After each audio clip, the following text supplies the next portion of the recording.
Yo voy a realizar algunos aportes para que podamos repensar respuestas más amplias del Poder Judicial para los casos de violencia de género. Soy parte del Grupo de Feminismos y Justicia Penal del INESIP, y en colaboración con la Dirección de Políticas de Género de la Procuración General de la Nación, la Red de Abogadas Feministas, la Defensoría General de la Nación y el Instituto CEJA, realizamos un estudio exploratorio acerca de cuáles son las prácticas del sistema de justicia nacional en la Ciudad de Buenos Aires, en torno a casos de violencia de género en el marco de parejas y de relaciones de parejas y exparejas, partiendo de la pregunta de cómo se protegen y reparan los casos de violencia cuando los casos no llegan a juicio. Bueno, cuando iniciamos la investigación vimos que había muy pocos informes, digamos, que aporten datos precisos acerca de cómo se gestionan los casos de violencia, y en esto fue pionero el informe sobre violencia en las relaciones de pareja y justicia penal, que hizo la Dirección de Políticas de Género de la Procuración, y ese informe arrojó que el 86% de los casos que ingresaron por OBD entre el 2015 y el primer semestre del 2017 estaban finalizados. Y estaban finalizados mayoritariamente con sobreseimiento y archivo. Cuando nos acercamos bien, vimos estos datos, que el 40% estaban cerrados con sobreseimiento, el 30% con archivo, el 14% de los casos fueron a suspensión del proceso a prueba, en el 10% los jueces se declararon incompetentes, y en el 4% de los casos se llegó a una condena. Y de ese 4%, el 86% la condena fue aplicada en juicio abreviado. Con lo cual, ese informe reveló que de todos esos casos ingresados, solo uno recibió condena en un juicio oral y público. El estudio exploratorio que hicimos nosotras se basó en los casos en los que se aplicó probation, específicamente. Y lo que evaluamos fue cómo fue el tránsito de las víctimas en el fuero civil y en el fuero penal desde la denuncia. O sea, estuvimos viendo los expedientes, pero también entrevistamos a las mujeres denunciantes. Y voy a compartir unas conclusiones de ese estudio que me parece que son más, digamos, interesantes para el panel. Vimos que en el 64% de los casos, las mujeres ya habían realizado denuncia previa, en más de un caso habían realizado más de una denuncia previamente, lo que demuestra la falla que tiene el Estado en el acompañamiento, digamos, de las víctimas en estos procesos. Vimos también que las medidas de protección que se aplicaron en sede civil, en el 57% de los casos fueron incumplidas, que el Estado pone, digamos, en cabeza de la mujer, tanto la notificación de la medida de protección a su agresor, como la notificación del incumplimiento de la medida del Poder Judicial. El informe también reveló que en el 100% de los casos no se constituyeron como creyentes las víctimas, y que solo el 10% había recibido un acompañamiento por parte de DOVIC. Y de ese 10%, en realidad, fueron las mujeres que valoraron más positivamente el resultado del proceso, con lo cual es importante el tema del acompañamiento de las víctimas. Bien. Por otro lado, la falta de control de las medidas de protección, digamos que no solo no produce consecuencias claras adoptadas por el Poder Judicial, sino que muchas veces alienta, digamos, o genera que los incumplimientos de esas medidas sean reiterados. Con respecto a los casos que se cerraron en suspensión del proceso a prueba, vimos cuáles fueron los delitos involucrados, si se habían tenido en cuenta o no los intereses de la víctima, si las medidas eran acordes al hecho denunciado. Bueno, los delitos involucrados en el 56% concurrieron lesiones agravadas y amenazas, en el 33% fueron lesiones agravadas, en el 5% amenazas, y el 6% fueron casos de lesiones y desobediencia a órdenes judiciales. En los casos de probation vimos que casi el 40% de los casos se cerró sin ningún tipo de participación protagónica de la víctima. Y en el 25% de los casos, frente a la citación para la audiencia de probation, las víctimas fueron citadas sin asesoramiento,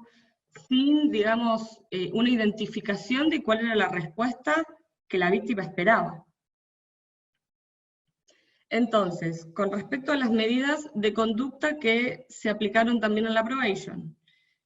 vimos que en el 78% de los casos, las medidas que se impusieron estaban vinculadas al conflicto de violencia de género, pero solo en el 11% se aplicó algún tipo de medida de protección para la mujer. Y respecto del cumplimiento de las medidas de conducta de la probation, también es preocupante, digamos, porque solamente el 44% cumplió las medidas de conducta, mientras que el 11% las incumplió parcialmente y el 45% directamente las incumplió. Y otro déficit que también vimos respecto de la aplicación de la probation es la reparación del daño. Porque si bien en el 61%, además de hacer algún tipo de ofrecimiento económico, se ofreció la realización de algún tipo de tarea, pero la realidad es que al momento de las entrevistas, las mujeres comentaban en realidad situaciones de cierta insatisfacción, de falta de justicia, digamos. Con lo cual, eso también muestra que en realidad la reparación es más un requisito burocrático, digamos, que una instancia de desagravio para la víctima. Ahora me parece que podríamos pensar, y me parece que es algo que se está debatiendo justamente ahora, respecto de si aplicar medidas alternativas a los juicios penales o no, en los casos de violencia de género, y cuál es la mirada del derecho internacional de los derechos humanos. Primero, quiero nombrar el fallo Góngora, porque en ese fallo la Corte refirió que la aplicación de la suspensión del proceso a prueba a casos de violencia de género era contrario al artículo 7, inciso F de la Convención Belén do Pará.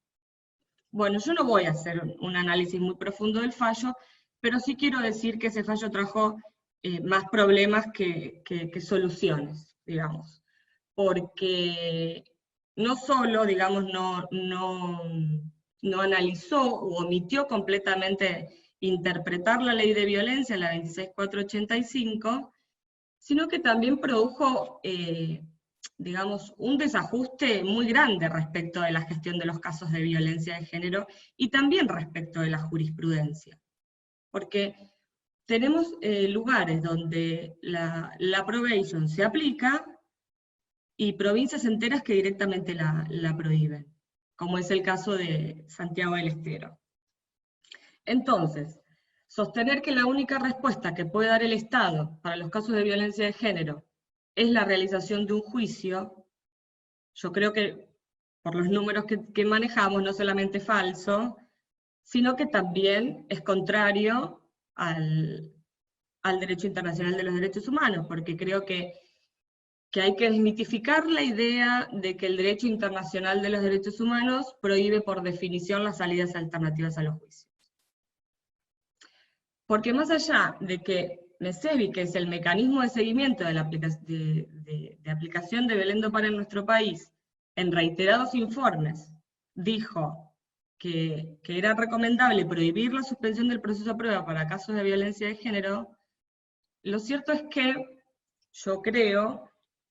que lo hace confundiendo a los institutos, de alguna manera. El Instituto de la Probation, porque cuando lo prohíbe o recomienda que no se aplique, lo hace en conjunto con la mediación y la conciliación, que en realidad no son institutos parecidos a la probation, digo, son institutos prejudiciales y de negociación. Incluso la propia recomendación está en contra de lo que la Comisión Interamericana de Derechos Humanos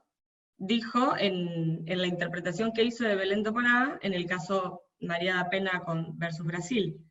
Y acá, nada, les voy a leer como muy poquitito.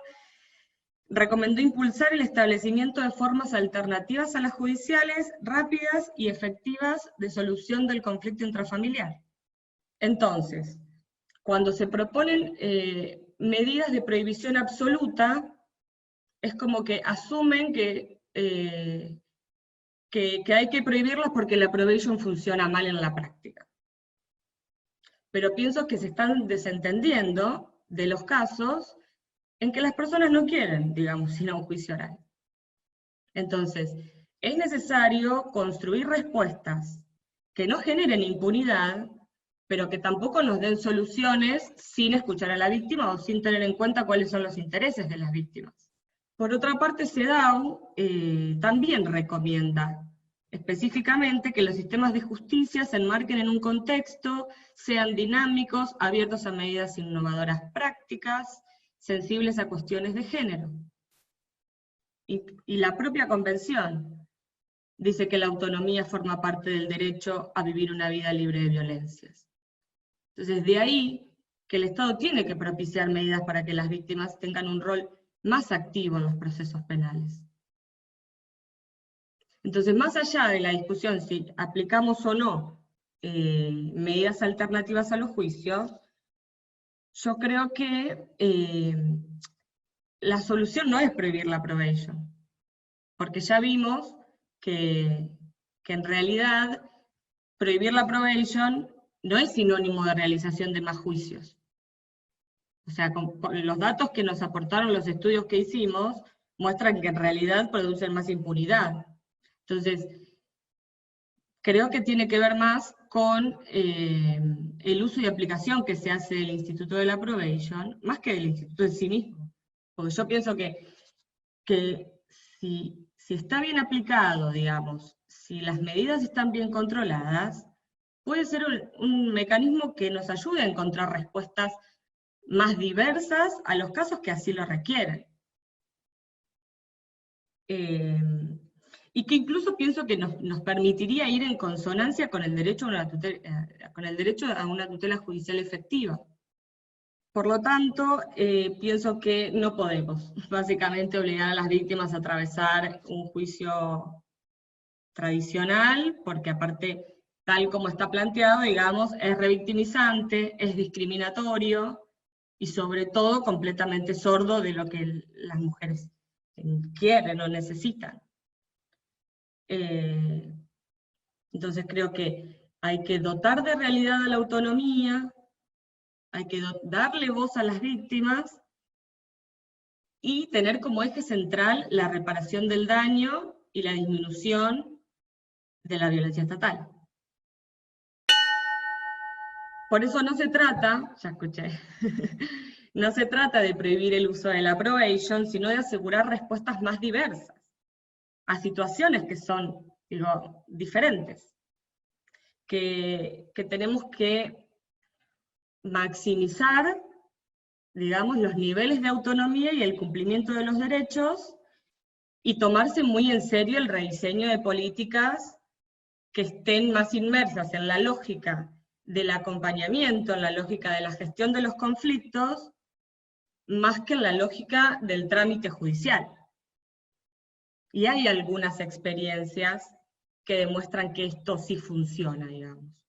Está la experiencia de la Defensoría de la doctora Danti, en Mar del Plata, del juez Vitale en Lomas de Zamora, donde nos dicen que cuando hay escucha activa,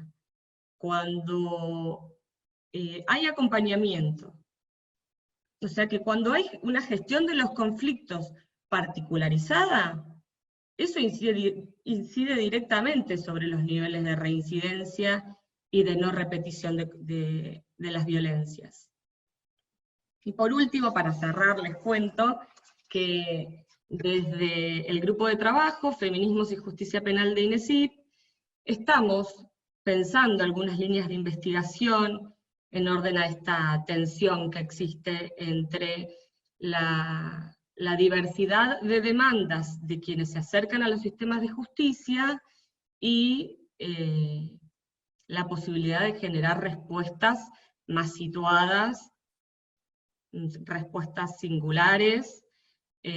así que bueno, en eso estamos, y bueno, ya está. Muchas gracias.